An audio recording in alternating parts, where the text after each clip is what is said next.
Okay, ಮತ್ತೊಂದು ಕಡೆ ಇನ್ನೂ ಬಂದಿಲ್ಲ ಶಿರೂರು ಶ್ರೀಗಳ ಮರಣೋತ್ತರ ಪರೀಕ್ಷೆಯ ವರದಿ. ಮರಣೋತ್ತರ ಪರೀಕ್ಷೆಯ ತಾತ್ಕಾಲಿಕ ವರದಿ ಬರಲು ಇನ್ನೂ 3 ದಿನ ಬೇಕಾಗತ್ತೆ.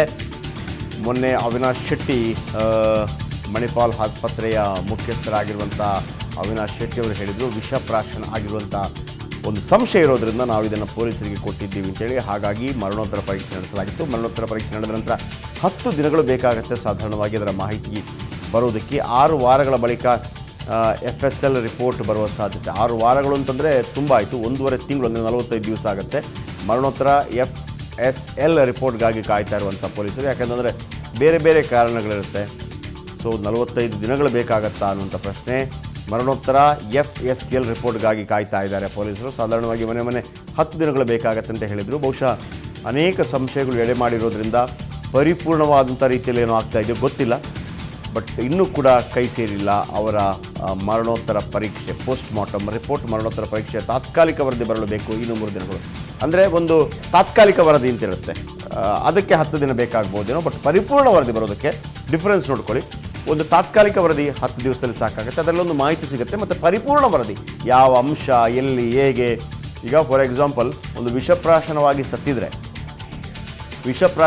ಸತ್ತಿದ್ರೆ ಒಬ್ಬ ಮನುಷ್ಯನ ಎಲುಬು ಒಂದು 4-5 ವರ್ಷ ಕಳೆದ ನಂತರ ಕೂಡ ಆ ಎಲುಬಿನಲ್ಲಿ ವಿಷಪ್ರಾಶನದ ಅಂಶ ಇತ್ತೋ ಇಲ್ಲೋ ಅನ್ನೋದು ಗೊತ್ತಾಗತ್ತಂತೆ. ಸೊ ಇಷ್ಟೆಲ್ಲ ಮುಂದುವರೆದಿದೆ ಕ್ರೈಮಾಲಜಿ. ಇನ್ನೊಂದು ಶಿರೂರು ಮೂಲಮಠದಲ್ಲಿ ಇಂದಿನಿಂದ ದೈನಂದಿನ ಪೂಜೆ ಆರಂಭಗೊಂಡಿದೆ. 5 ದಿನಗಳ ಬಳಿಕ 4 ಸೇರು ಅಕ್ಕಿಯ ನೈವೇದ್ಯ ದೇವರಿಗೆ ಅರ್ಪಣೆಯಾಗಿದೆ. 5 ದಿನಗಳ ಬಳಿಕ 4 ಸೇರು ಅಕ್ಕಿಯ ನೈವೇದ್ಯ ದೇವರಿಗೆ ಅರ್ಪಣೆಯಾಗಿದೆ. ಸ್ವಾಮೀಜಿ ಸಾವಿನ ಹಿನ್ನೆಲೆಯಲ್ಲಿ ಈವರೆಗೆ ಸಾಮಾನ್ಯ ಪೂಜೆ ನಡೆಯುತ್ತಾ ಇತ್ತು. ಲಕ್ಷ್ಮೀವರ ತೀರ್ಥಶ್ರೀ ಮೃತಪಟ್ಟ ಬಳಿಕ ಪೊಲೀಸರ ಸುಪರ್ದಿಯಲ್ಲಿದೆ ಮೂಲ ಮಠ.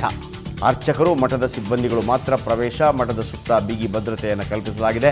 ಸ್ವಾಮೀಜಿ ಸಾವಿನ ಹಿನ್ನೆಲೆಯಲ್ಲಿ ಈವರೆಗೆ ಸಾಮಾನ್ಯ ಪೂಜೆ ನಡೀತಾ ಇತ್ತು. ಇವತ್ತು 4 ಸೇರಿನ ನೈವೇದ್ಯವನ್ನು ಅರ್ಪಿಸಲಾಗಿದೆ. ಲಕ್ಷ್ಮೀವರ ತೀರ್ಥಶ್ರೀ ಮೃತಪಟ್ಟ ಬಳಿಕ ಪೊಲೀಸರ ಸುಪರ್ದಿಯಲ್ಲಿದೆ ಮೂಲ ಮಠ.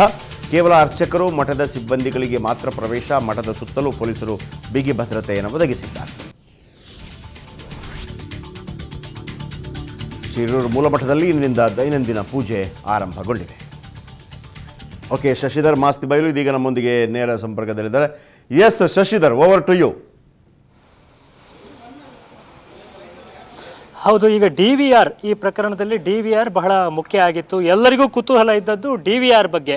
ಯಾಕಂದರೆ ಈ ಒಟ್ಟು ಸಾವಿನ ಸುಳಿವು ಕೊಡಬೇಕಾಗಿದ್ದದ್ದು ಈ DVRಗಳು ಕಾಣೆಯಾಗಿದೆ ಅನ್ನೋದು ಸುದ್ದಿ ಆದಾಗ ಸಹಜವಾಗಿ ಪೊಲೀಸರ ತನಿಖೆ ಎತ್ತ ಸಾಗ್ಬೋದು ಅನ್ನುವಂಥ ಡೌಟ್ ಇತ್ತು. ಇದೀಗ ಬಂದಿರೋ ಸುದ್ದಿ ಪ್ರಕಾರ ಶಿರೂರು ಮೂಲ ಮಠದ ಪಕ್ಕದಲ್ಲೇ ಹರಿಯುವ ಸ್ವರ್ಣ ನದಿಯಲ್ಲಿ ಮಠದಿಂದ ಸುಮಾರು 2-4 ಕಿಲೋಮೀಟರ್ ದೂರದಲ್ಲಿ ಈ DVR ಪತ್ತೆಯಾಗಿದೆ ಅನ್ನುವಂಥದ್ದು.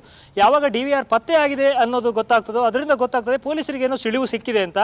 ಬಿಸಾಡಿದವನಿಂದ ಮಾಹಿತಿ ಸಂಗ್ರಹಿಸಿದ್ದಾರೆ ಅಂತ ಆದ ಮೇಲೆ ಬಿಸಾಡಲಿಕ್ಕೆ ಕಾರಣ ಏನು ಅನ್ನೋದು ಕೂಡ ಪೊಲೀಸರಿಗೆ ಗೊತ್ತಾಗಿರಬಹುದು. ಆದರೆ ಪೊಲೀಸರು ಅದನ್ನು ಬಹಿರಂಗಗೊಳಿಸಿಲ್ಲ. ಸಾರ್ವಜನಿಕವಾಗಿ ಈ DVR ಪತ್ತೆಯ ಕಾರ್ಯಾಚರಣೆ ನಡೆದದ್ರಿಂದ ಮಾಧ್ಯಮಗಳಿಗೆ ಇದು ಗೊತ್ತಾಗಿದೆ ಹೊರತು ಹೆಚ್ಚಿನ ಮಾಹಿತಿ ಲಭ್ಯ ಆಗ್ತಾ ಇಲ್ಲ. ಆದರೆ ನಾವೇ ವಿಶ್ಲೇಷಣೆ ಮಾಡೋದಾದರೆ 3 ಸಾಧ್ಯತೆಗಳು ಇಲ್ಲಿ ಕಂಡು ಬರ್ತದೆ. ಒಂದು, ಇದೊಂದು ಕೊಲೆ ಅಂತ ಹೇಳಿ ಏನು ಚರ್ಚೆ ಆಗ್ತಾ ಇದೆ. ಈ ಕೃತ್ಯ ಕೊಲೆಯೇ ಆಗಿದ್ದಲ್ಲಿ ಕೊಲೆ ಮಾಡಿದವನು ಈ ರೀತಿ DVR ಅನ್ನು ತಪ್ಪಿಸಿರುವಂಥ ಸಾಧ್ಯತೆ ಇದೆ, ತಾನು ಬಂದದ್ದು ಹೋದದ್ದು ಗೊತ್ತಾಗಬಾರ್ದು ಅನ್ನೋ ಕಾರಣಕ್ಕೆ. ಹೀಗಾದರೆ ಈ ಪ್ರಕರಣ ಬಹಳ ಸುಲಭವಾಗಿ ಇದನ್ನು ಭೇದಿಸಬಹುದಾಗಿದೆ. ಎರಡನೇ ಸಾಧ್ಯತೆ ಏನು ಅಂತ ಹೇಳಿದರೆ, ಹೆಚ್ಚಾಗಿ ಮಠಗಳಲ್ಲಿ ಸ್ವಾಮೀಜಿಗಳು ಸತ್ತಾಗ ಮುಂಚಿನ ದಿನವೇ ಅಲರ್ಟ್ ಆಗಿಬಿಡ್ತಾರೆ ಮಠದ ಒಂದಷ್ಟು ಶಿಷ್ಯರು, ಆತ್ಮೀಯರು ಎಲ್ಲ. ಏನು ಅಂದರೆ ಮಠದಲ್ಲಿ ಇದ್ದಷ್ಟು ದೋಚಿಕೊಂಡು ಹೋಗಿ ಬಿಡೋಣ ಅಂತೇಳಿ. ಸೊ ಅಂಥ ಸಾಧ್ಯತೆಗಳನ್ನು ಕೂಡ ತಳ್ಳಿ ಹಾಕುವಾಗಿಲ್ಲ. ಯಾಕಂದರೆ 18ನೇ ತಾರೀಕಿನ ರಾತ್ರಿಯೇ ಕಳುವಾಗಿತ್ತು ಅನ್ನುವಂಥ ಮಾಹಿತಿ ಇರೋ ಕಾರಣಕ್ಕೆ 19ನೇ ತಾರೀಕಿಗೆ ಅವರ ಸಾವಿನ ಘೋಷಣೆ ಆದಂಥದ್ದು. ಇವರ ಸ್ಥಿತಿ ಹದಗೆಟ್ಟುತನ ನೋಡಿ ಯಾರೋ ಮಠಕ್ಕೆ ಸಂಬಂಧಪಟ್ಟ ಆತ್ಮೀಯರೇ ಒಂದಿಷ್ಟು ಇದ್ದದ್ದನ್ನು ದೋಚಿಕೊಂಡು ಹೋಗೋಣ ಅನ್ನೋದ ಒಂದು ಕಾರ್ಯಾಚರಣೆ ಮಾಡುವ ಮುಂಚಿತವಾಗಿ DVR ಅನ್ನು ತಪ್ಪಿಸಿಡಿರುವಂಥ ಸಾಧ್ಯತೆ ಕೂಡ ಇದೆ. ಇದನ್ನು ಹೊರತುಪಡಿಸಿದರೆ ಈಗಾಗಲೇ ವಿಶ್ಲೇಷಣೆ ಆದ ರೀತಿಯಲ್ಲಿ ಈ ಮಠಕ್ಕೆ ಬಂದು ಹೋಗ್ತಾ ಇದ್ದ ಜನರು ಸಾಕಷ್ಟು ಜನ ಇದ್ರು. ಅನಪೇಕ್ಷಿತ ವ್ಯಕ್ತಿಗಳು ಸಾಕಷ್ಟು ಜನ ಬಂದು ಹೋಗ್ತಾ ಇದ್ರು. ರಮ್ಯ ಇರ್ಬೋದು, ಅಥವಾ ಬೇರೆ ಬೇರೆ ಬಿಸ್ನೆಸ್ ಮ್ಯಾನ್ಗಳಿರ್ಬೋದು, ಅಥವಾ ಏನು ಭೂ ಮಾಲಕರೆಲ್ಲ ಇರ್ಬೋದು, ಭೂ ಮಾಫಿಯಾ ಇರ್ಬೋದು, ಇವರೆಲ್ಲ ಬಂದು ಹೋಗ್ತಾ ಇದ್ರು. ತಮ್ಮ ಸತ್ಯಗಳು ಗೊತ್ತಾಗಬಾರ್ದು ಅನ್ನೋ ಕಾರಣಕ್ಕೆ ಅವರು ಕೂಡ ತಪ್ಪಿಸಿಟ್ಟಿರುವಂಥ ಸಾಧ್ಯತೆ ಇದೆ. ಈ 3 ಸಾಧ್ಯತೆಗಳ ಹಿನ್ನೆಲೆಯಲ್ಲಿ ಪೊಲೀಸ್ ತನಿಖೆ ಸಾಗ್ತಾ ಇರುವಂಥದ್ದು. ಆದರೆ ಒಂದು ಹಂತದಲ್ಲಿ ಪೊಲೀಸರಿಗೆ ಇದರ ಒಂದು ಸ್ಪಷ್ಟ ಚಿತ್ರಣ ಸಿಕ್ಕಿರಬಹುದು ಅನ್ನುವಂಥದ್ದು ನಮಗೆ ಕಂಡು ಬರ್ತಾ ಇರುವಂಥದ್ದು. ಶಿರೂರು ಮೂಲಮಠದ ಹಿಂಬದಿಯಲ್ಲೇ ಸ್ವರ್ಣ ನದಿ ಹರಿದು ಹೋಗ್ತದೆ. ಆ ಹರಿದು ಹೋಗುವ ಮಾರ್ಗ ಮಧ್ಯದಲ್ಲಿ ಸಿಕ್ಕುವ ಒಂದು ಸೇತುವೆಯ ಬುಡದಲ್ಲಿ ಈಗ DVR ಪತ್ತೆಯಾಗಿರುವಂಥದ್ದು. ತಾಂತ್ರಿಕವಾಗಿ ಎಷ್ಟರಲ್ಲಿ ಮಾಹಿತಿ ಸಿಗ್ತದೆ ಅನ್ನೋದು ನೋಡಬೇಕು. ಯಾಕಂದರೆ ನೀರು ಭಾಳ ಫೋರ್ಸಾಗಿ ಹರಿದು ಹೋಗುವಂಥ ಸಂದರ್ಭದಲ್ಲಿ ಅದರಲ್ಲಿ ಏನು ಉಳಿದಿರ್ಬೋದು ಅನ್ನೋದನ್ನು ಕೂಡ ಇಲ್ಲಿ ಗಮನಿಸಬೇಕಾಗ್ತದೆ. ಇದು ಒಂದು ಭಾಗ. ಆದರೆ ಇನ್ನು ಶಿರು ಋಷಿಗಳ ಮರಣೋತ್ತರ ಪರೀಕ್ಷೆಯ ತಾತ್ಕಾಲಿಕ ವರದಿ ಇವತ್ತು ನಾಳೆಯಲ್ಲಿ ಬರ್ಬೋದು ಅನ್ನುವ ನಿರೀಕ್ಷೆ ಇತ್ತು. ಅದು ಇನ್ನೂ ಒಂದು 2-3 ದಿನ ಆಗಬಹುದು ಅಂತ ಹೇಳ್ತಾರೆ. ಆದರೆ ಇದರಲ್ಲಿ ಏನು ವಿಷಕಾರಿ ಅಂಶಗಳಿದೆ ಅನ್ನೋದು ಈಗಾಗಲೇ ಗೊತ್ತಾಗಿರುವುದರಿಂದ ಬಹಳ ಮುಖ್ಯವಾಗಿ ಕಾಯಬೇಕಾಗಿರುವಂಥದ್ದು ಅಂತಿಮವಾಗಿ ಬರುವಂತಹ FSL ವರದಿಗೆ.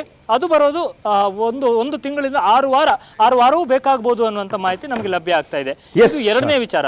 ಇನ್ನು ಮೂರನೇ ಡೆವಲಪ್ಮೆಂಟ್ ಇವತ್ತು ನಡೆದಿರುವಂತಹದ್ದು ಮೂಲ ಮಠದಲ್ಲಿ ನಡೆಯುವ ಪೂಜೆ ಪುನಸ್ಕಾರ. ಅದು ಮುಂಚೆ ಯಾವ ಸ್ಥಿತಿಯಲ್ಲಿತ್ತು ಆ ರೀತಿಯಲ್ಲಿ ಮತ್ತೆ ಆರಂಭ ಆಗಿದೆ ಅನ್ನುವಂಥ ಮಾಹಿತಿ ನಮಗೆ ಲಭ್ಯ ಆಗ್ತಾ ಇದೆ. ಜಯಪ್ರಕಾಶ್, ಬಹಳ ಫ್ಯಾಂಟಾಸ್ಟಿಕ್ ಆಗಿ ಕೊಟ್ರಿ